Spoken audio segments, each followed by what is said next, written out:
Hey, what's going on, guys? It's Mr. Kingdom Fit himself. If you're new to the channel, don't forget, leave a like, subscribe. As you can see, if you're new to the channel, I do a couple things on this channel. I do daily conversations that talk about religion, fitness, and health, and marriage and things like that. Also, I'm a personal trainer, so you might see things like that on the channel. But this is new for me, as I have been watching Rockets sports for a long time. This is new for me to cover these guys. So bear with your boy, man. Like I said, if you enjoy the content, leave a comment. Let me know what you think. But I am excited, man. I am excited. I'm beyond excited for this season. Even with the drama of James Harden that's going on right now with the team.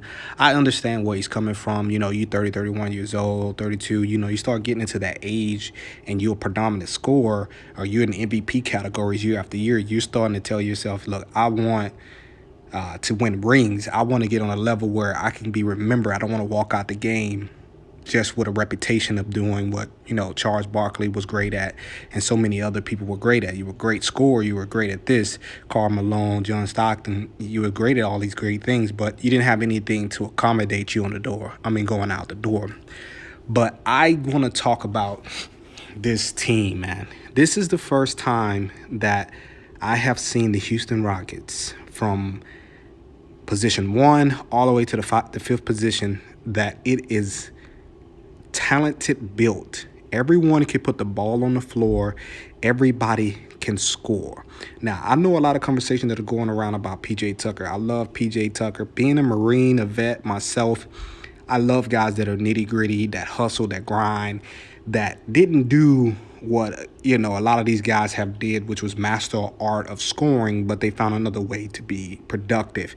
That's why Patrick Beverley is one of my biggest guys that I admire in the league because, his tenacity and his ability to just keep grinding in different ways and then work on your game allowed him to still make a paycheck. So being a Marine, being a vet, I see that and I say to myself, you can kind of gravitate to guys like that. Now, I have been posting a lot of places, so I decided to start covering the sport, covering this team, because I'm like, I really want to talk about this team because I'm so excited.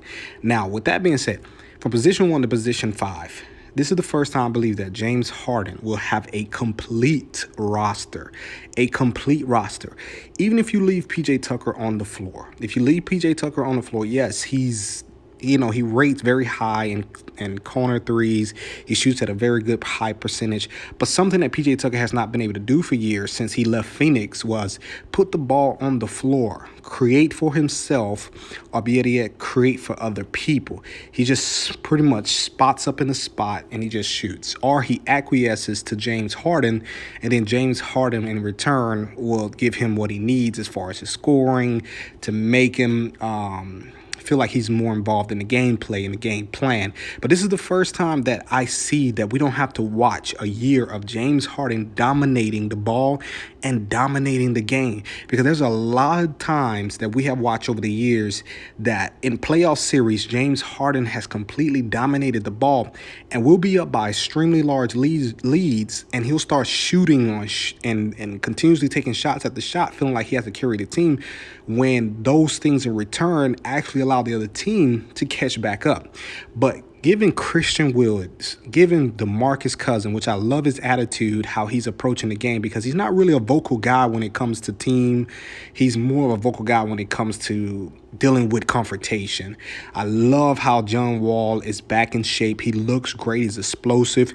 To me, I believe he can attack anybody on any night. There's not a set guy that can stop him from going where he wants to go, and he has shooters around him. EG, for the first time, will start the season in a long time being healthy, a healthy Eric Gordon. Man, just imagine that. Most of the years that we have had him, he's been injured. When he came in with Ryan Anderson, that was his first year that he was really just not, dealing with issues. Now we have gotten him for a full time starting the season without any issues, and he looks great. He looks really good. When we get into DeMarcus Cousins, like I said, he's on the floor. You can space with him. You got two big men on the floor. When you talk about Ben McLemore, when you talk about House, you have guys who can penetrate. You have guys who can play off the ball. You got guys who can play with the ball. You got guys who can shoot. And to me, James Harden is going to have fun this year. He's going to have a lot of fun this year. Yeah, we dropped the first two games. I love the fact that Coach Silas, I hope I said his name right, is playing with the roster. That's something Mike D'Antoni did not do. He did not go that deep into the roster. So when those bench guys came in, they only acquiesced to James Harden. Even when we had Austin Rivers here, he would just give the ball up, wouldn't do what he was known for doing, which was taking people off the dribble and trying to penetrate or trying to score. When he played in that series against Chris Paul, he looked terrible. He looked terrible. Chris Paul just pretty much just shut him down. And it looked ridiculous because here's a guy that put up 40 points at one time, and then all of a sudden he just doesn't know what he's doing on the floor because the game plan was for James Harden to create for everybody else.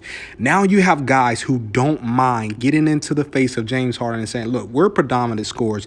I've been in conversations. I've been an all-star. You're not the only all-star on this team, and we have a complete roster here that everybody can compete. So, guys, I'm telling you, man, stay tuned for more content as I keep dropping more content over the time. I'm very excited about the season. I really hope you guys are excited about the season. Man, I honestly, if I can be honestly truthful with you, I've been saying this, and a lot of people are going to not going to like this, and a lot of people are going to hate me for saying this. LA Lakers, number one problem they have ran into this year was giving up Rajon Rondo. Rajon Rondo was the biggest asset to the Lakers' run to the finals. I've said it. Yes, I did. I said it. Schroeder is a scorer. Schroeder can run a team, but Schroeder doesn't have the IQ of Rondo. Schroeder doesn't know when and how to stop if his shot is not falling, and to create for other teammates in a way where it pretty much changes the entire game. When Rondo came in a series against the Rockets, after the Rockets won that first game, Rondo pretty much took James Harden out of the equation. He took Russ out of the equation. If you look at the series, they put Rondo on James Harden for a reason, because they knew James Harden wasn't going to guard Rondo. But when you look at Schroeder is such a great scorer that Schroeder will undermine anything that's going on. So I believe the Lakers' issue this year is going to be guard. They cannot guard guards. That's why Trailblazers have a big advantage against them this year. They're going to have an issue with guards. 2, AD has to stay healthy this year. If AD doesn't stay healthy, they're going to have a big problem, because LeBron is getting old in age. They're going to have a big problem. To me, Harold is not a defensive guy. He's just a bully ball guy. He's not a defensive guy. He's not going to step out there and guard anybody. Guards are going to take advantage of him, and them power forwards who can shoot are going to take advantage of him. So that is my nugget I want to drop on you guys. Why? Because honestly, that's just something I want to leave you with. This is what I think. Out of the West is going to be competitive like it is year after year. But like I said, man, leave a like, subscribe to the channel, man. I'm going to be dropping this every week as we get prepared for each game. I'm going to do a review of each game, and then I'm also going to do a recap and I'm going to do a prior evaluation of what I think is going to happen to each game. I look forward to the game that's happening on Thursday against Sacramento, because it's a good test against guards, and that's where we're at right now. We're trying to figure out, is John Wall where he needs to be? Playing against De'Aaron Fox. De'Aaron Fox is fast, De'Aaron Fox can score, and De'Aaron Fox is quick. So we really get to see where John Wall is when it comes to his injury and when it comes to his mental IQ. And we also get to see where Christian Woods is when it comes to Bagley and all these other guys that can shoot and stretch the floor. And also we get to see DeMarcus Cousins, because this is an opportunity for Marcus Cousins to pretty much embarrass, and I said it, to embarrass Whiteside. Because Whiteside is just, I don't know what happened to him when he left Miami. The guy's just pretty much has given up hope on how to play the game the way that he was playing in Miami. He was just very dominant in the paint. Now he wants to shoot the ball outright, and that's pretty much has caused him to have that drawback that he's had. But stay tuned, guys.